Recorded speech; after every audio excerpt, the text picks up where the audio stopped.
to make this India's big moment in fintech, and that really is the story that we're here to talk about. It's always a pleasure for me to speak with Mr. Kamath. Mr. Kamath, thank you so much for joining us here this morning. And let's start with that $5 trillion milestone. I don't know how many of you know this, but Mr. Kamath is a big India bull, a perpetual India bull. So let's start with that milestone number, $5 trillion. Mr. Kamath, do you think that that's an underestimation of the potential? Yeah, I think that number needs to be reset, Shereen. When you talk to this August company and considering that they will drive India, I think we need to talk about a 25 trillion number, say 25 trillion in 25 years, or 25 trillion India at 100 after independence. Okay, that's the first headline, 25 trillion for India at 100. That's the milestone that you hope we are going to be able to touch. But let's talk about the contribution of this sector in specific, Mr. Kamath. And I want to set this into context because a few days ago when we last spoke, you held out a fairly cautionary warning for the banking sector. You gave the banks between 3 to 5 years. You said if the banks do not disrupt themselves, they will largely start to go out of business, and 3 to 5 years is now, it's not somewhere down the future. So let's first talk about the contribution and the role that you believe the banking sector can play in being able to get to that $25 trillion number, and then the fintechs. Yeah, actually, what I should speak about is the role that the assembled guests here would play. They're keen to know what's going to happen to the banking sector as well. What they would play in that 25 trillion, what number I would believe they legitimately will aspire for in the 25 trillion. And consequent to that, what are the challenges the rest of the financial sector would face if they do not reinvent themselves. So just saying on the headline, my belief is that the digital India will contribute to not less than 25%, between 25 and 30% of this 25 trillion. So you're really looking at a big chunk of growth coming from people who are assembled here, and or they enable this growth to happen, either or. And the challenge and the opportunity for existing fintech financial services players is how to use fintech that is emerging on the horizon, or already there, to their good. Because if they do not use it appropriately, I think they will face challenges. So again, we can talk about it in detail, but I will just maybe arouse curiosity by saying, if you look at, it has already started. If you look at the broking business, incumbent brokers who have been there for 20, 30 years in digital mode, providing digital services, are under enormous threat from newer players who are virtually digital only. So it's the start of a process of change, which will slowly, I think, pervade. So I hope 5 years that I caution will not happen, but there is a lot of work to be done by incumbent players. While there's a lot of work to be done by incumbents to ensure that they don't get disrupted and are not, in fact, out of business, let's talk about the opportunities for people in this audience. When we talk about fintechs, and the story perhaps in the last 5 years has moved from fintechs versus banks to fintechs co-opting with banks, or fintechs collaborating and cooperating with banks. How do you see this coexistence? Is it likely to be a happy coexistence in the future? I think there are several layers or overlays of coexistence. Actually, it starts with the India stack. The governor yesterday talked about it, and everyone here knows what it is. So the India stack is the centerpiece of this whole, I would say, Alliance for Good, the digital good of this country. And we build on that. And this is very interesting because that stack is enabled by, I would say, a public-private partnership, predominantly public. Government provides the rails, as it were, for that partnership. And nowhere else in the world I know of that it is really a government-driven good. So I think this is on a solid foundation in India.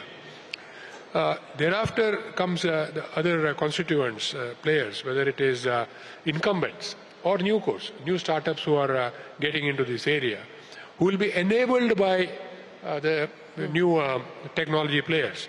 Other day I think I made a statement that you can virtually replace the technology in a bank with the technology on a SaaS model that some of the players and some of the names I see here have already implemented. And I can vouch works. So we have reached that stage. And so if an incumbent doesn't see what is about to happen, I think it's not going to be happy days.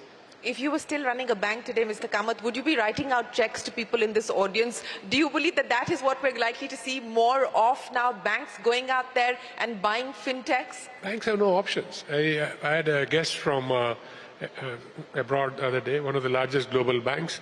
When I mentioned to him what is possible, the only thing the rest of the conversation was make sure that, telling his local person, make sure that I have the names of those companies who provide this sort of a disruption. So I think this ability of people in this fintech function to disrupt and collaborate is enormous. So yes, from the India end, the stack that is already there, enabling digitization of existing players, I think is going to be there as a huge disruptor. And I will, for a moment, talk of the global opportunity, because this stack, from what I have seen, and I've seen banking sectors all through, from the time we started off in 1997 to today. What has happened? How evolved are these? In most countries, it is not evolved. So that's also an opportunity. So Digital India, in the fintech world in particular, has an opportunity to scale what they've done across India and globally. So they should look at that as the big opportunity. So the global opportunity and the global aspiration, you believe that that is going to be a viable option for Indian fintech founders to consider focusing on at this point in time? Or do you believe that that is something that maybe a few years down the line, once they consolidate their position here in India, is when they should start looking out? If we were having this chat, say, a year and a half, 2 years back, when I'd really not started looking at what is available, and I knew things were happening, and today, when I know that things are available, I would say the time is now. What the startups probably need to really look at is how do you partner with the global players who need you, and how do you provide that value add to that marketplace while you are doing it for India in any case. You know, Mr. Kamath, you just spoke about value add, and this is the conversation that I want to have with you. So far, at least as far as the banking and financial services sector was concerned, one of the big differentiators or one of the big moats was the regulatory moat. If that is going to be less and less of a consideration, what do you believe will need to be the moats that people will build around themselves? I see, you're right, Shereen, and I would look at it this way. If regulation was a barrier, then we would not have today. This is what is happening here would not have happened. And we would not have heard from the governor what he said yesterday. He believes, and the Reserve Bank clearly believes in co-creation, because most of these initiatives that have been taken, starting with NPCI, is a co-creation effort. And from there, allowing things to flow in a very even manner, in a manner which is not going to have risk built layer on layer, but in a manner that risk is understood and then you roll out what was called the sandbox approach, I think is what's going to drive business. And they will, from what I could see, continue to be partners and in a measured way allow a greater entry of other players into the actual financial system, as it were. When you say the actual financial system, do you mean the banking system? Yeah, that's right. That's exactly what I mean, whether it's the NBFC or the banking system, to actually allow them to be participants. Today, they are enablers. I think the day is not far when they will be participants. It's a question of regulatory trust, because ultimately the regulator looks after and ensures that the deposits that are taken by the institution are secure. That's the primary responsibility the regulator always articulates. So once that is established, I think it would be that's when the opening would happen.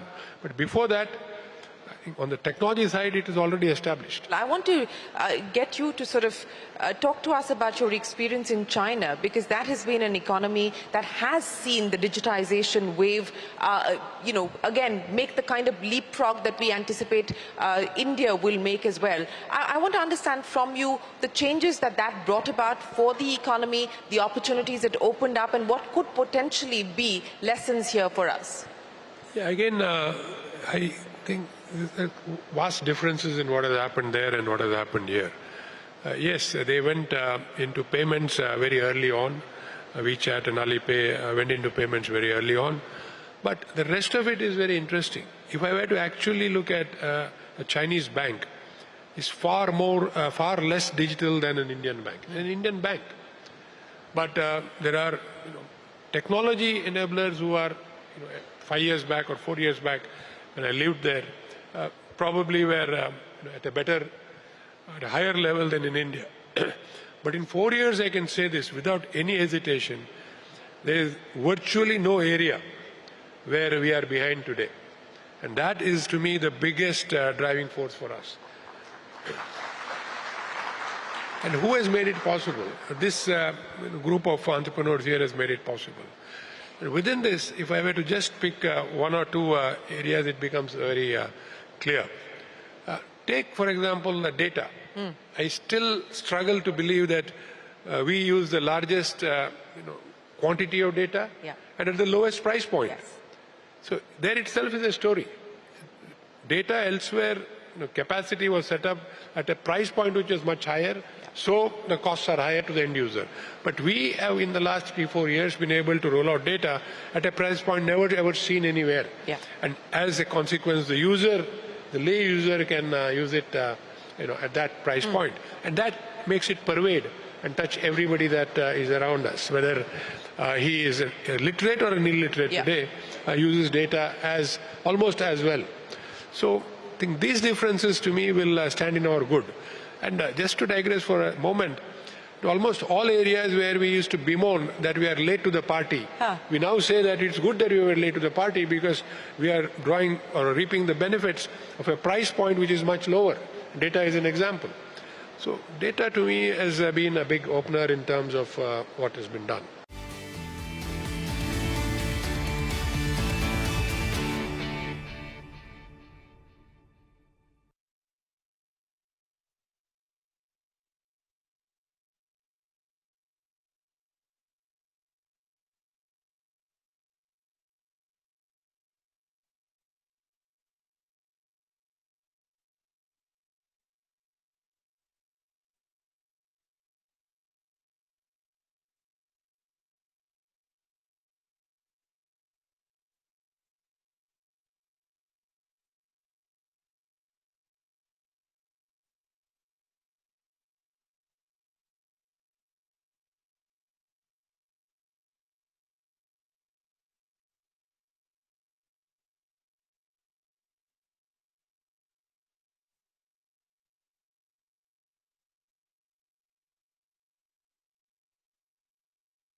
Given the various opportunities that we've seen fintechs address at this point in time, what are the unaddressed gaps? What are the white spaces that you still believe that people should focus on? The white space is scaling up.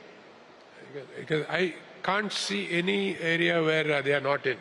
And I will sketch some of those which I did not believe people had already got a product, but I am very heartened when I see that the product exists. So the white space is now the great, I don't know, $3.75 trillion economy. You take it to 25 trillion. So that gives you enough white space to grow, thrive, and survive. So I don't see any white spaces at all. Lack of white space or growth opportunities at all.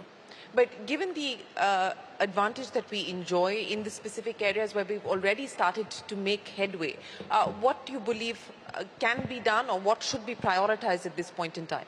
Yeah, priority is very simple. I think if you talk fintech, there, as I said, you go up the value chain from broking to asset management to insurance to financial services, whether bank or NBFCs. Look at what is possible in the fintech world and provide. See, today you can. I was just looking at how does one look at, let us say, mortgage financing today compared to what we did 20 years back. Today it's virtually can be a faceless experience. It can be entirely digitally driven, including all your document verification and document certificate. Who has made it possible? No bank has made it possible. People here have made it possible. So virtually there is nothing that they have not worked on. The opportunity now is to scale it and to look for the next big thing that they think is. What do you believe the next big thing is likely to be, Mr. Kamath? I mean, what would you place your bets on today? My bet is very simple, scale. So I don't want to say, because I can't see anything that they have not done. Everything that you can think of is in place. Mr. Kamath, I want to talk to you about a number. I'm going to be speaking with Kunal Shah, one of the founders in the fintech space, in a second. And this is an interesting statistic that he threw up, where he talks about the fact that there are 180 companies in India who make more than 1,000 crore rupees in profit after tax. Approximately 28%, that's 180 companies, are in the BFSI space. Given the opportunities that you believe this sector can enjoy, what could that number potentially look like? 100,000. 100,000? I'm not kidding. There are 100,000 startups today in the digitech space, not just fintech space. I think everybody has a potential to grow to this size because if you look at the value added that they have, I think it's a question of pacing because at times, whatever I have seen and gone deep into that has been created, there's enormous value. So I call it platform value. The platform that has been created, for lack of a word, I'm using platform in a very wide sense, is enormous. But somehow some of the funding partners have set unrealistic valuation. So if you can navigate this slightly wobbly ground between the enormous value created in the platform and the expectation on, then you, I think, will not have any problems. Okay. You talked about valuation, Mr. Kamath, and I think this would be instructive for people in this room as well, because there's been perhaps an unhealthy obsession with valuation, with this need to churn out unicorn week after week, day after day, second after second. What is the advice that you would leave here with this audience as they go about building a business, not just extracting valuation? Yeah, I think, again, I say that you have built a great business. I endorse that platform value is enormous. You now need to look at how to make that platform profitable and then scale it with profitability as a key core component of what you want to do. And value will emerge. But if you reverse it and look at value first or valuation first, then you will have a problem.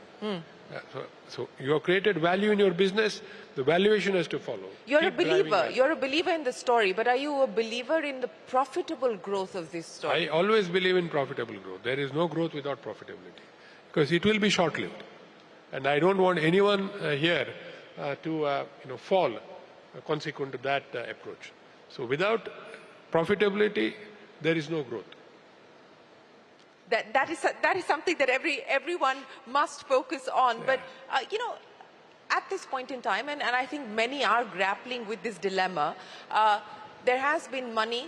The VCs have put in and pumped in a fair amount of money at this point in time, and that perhaps is going to start to taper, or at least has started to taper. In that situation, the argument is that, look, we needed this money to be able to build out this market, to be able to change behaviors. Profit will happen, it will happen in time. How do you react or respond to that argument? So I will say that you needed money initially, certainly, to build a platform, again, the widest sense, the business that you have built. And you've done a great job of it. At some point in time, you need to take stock. What next? What is my path to create profit, which will create the valuation that I want? So, like any good business, I think we have grown so rapidly, all of the collective set of companies here, that we need to sit down and find out where do we go from here in terms of creating that valuation, not saying that this is our valuation and please give us that valuation. It's not as easy as turning a switch on and off, but that there will be distance to cover for many in this room as well. But you talked about the global aspiration, and that is something that you want to leave this audience with, is not just to think India, but to think outside of India as well. I want to ask you about the big breakout moment for UPI and what that could potentially mean for people in this room as well. I think the breakout moment for UPI has already happened. That breakout moment is acceptance of UPI within India as the global breakout I'm talking about. I'm coming to that. Yeah. So because without this happening, that would not have happened. So that has happened, it is proven. It is now only a question of scale. We heard numbers yesterday, 10 billion a month to 100 billion is a revised target. I think it will happen. I am 100% sure that will happen. What I'm saying is at that point, as we grow from 10 billion a month to 100 billion a month, this will become an imperative. Now you have anybody coming from anywhere in the world looking at India, and they actually are amazed at, particularly the Western world. So I think the opportunity is already there. It is now for us to drive. So how could we drive? We could drive it in several ways. Players who have the experience, expertise in this could become partners to global financial institutions, work with global regulators, to roll out equivalent products in those domains. And it can happen because it is probably all the 200 and odd countries around the world, this is a product that will find favor. And the only other competing product is probably there in one or two countries. So your opportunity is global and the time is now. And I would think that the venture partners who have funded could do well if they were to fund that single and that would provide a big wave of Indian companies going abroad and actually making a profit. Because in those markets, you would not have to undercut like you are here. In that fit hai kya, you 100% are fit. Free hai kya, you will probably be, probably not as free as you are in India. You will probably get higher return.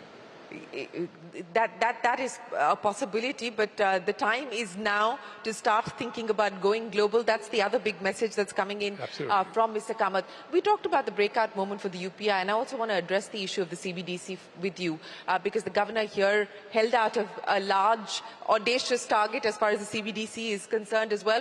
What could that potentially mean also as an opportunity, for the fintech community that we're addressing today? Again, I think we need to look at certain things happening globally to put in context CBDC and indeed UPI. And that is the events of the last 2 years. I think create opportunities which you never thought were possible. So basically we are getting to a situation where you need to think about the settlement currency and how settlement happens. Domestically, UPI settles in rupee. Now we need to look at how will settlement happen with a digital currency in India, central bank currency. And I'm sure that same currency, the next step is going to be settling globally using that same currency. And that would be much more elegant than using the way we settle today in a cross-border way. So that would drive, again, this global reach that Indian companies will have as we go along. Mr. Kamath, I believe that we're out of time, so let me end by asking you, if you were to be working in a bank today, would you be nervous? Oh. Would you be optimistic or feel confident? Or would you want to do something completely different outside of banking? If I could not change the mindset of my people, I would be a nervous wreck, because there would be no future. So starting with myself, my entire team has to be aligned that change is imperative. I cannot go about saying that, oh, this app of mine, it'll take 18 months for me to redo. And people sitting here will say that I can do it in probably 18 days. So that's the sort of difference we are seeing. So I would be trembling. So I would still continue to work and hope that I can change the mindset of my organization. But as Chris Gopalakrishnan was saying, things are changing on a daily basis. Yeah. And if I think that things will change for me once in 3 or 5 years, I am dead. Yes, as the president of the Olympic Committee told me, change or be changed. Yes. That really is the dilemma facing many across different sectors and different industries today. My final question to you, Mr. Kamath, and this is something that that perhaps people will want to hear from you. What does it take to build an enduring institution that lasts the many ups and down cycles that the economy goes through, that stands the test of time? What would you put down as the top 3 or the top 5 things that they must focus on? Only top one. Top one is you need to be, particularly in today's universe, and we have seen it even earlier, but today particular, you have to be a continuously learning organization, and an organization which is able to adapt and change on a daily basis. What you said, change is the only constant. We used to say it in some other way earlier, but to me these would be the 2 things. Rest of it will follow. So you basically need to learn on a daily basis, reinvent yourself and change. Mr. Kamath, many thanks for joining us here this morning. Appreciate your time. Thank you very much.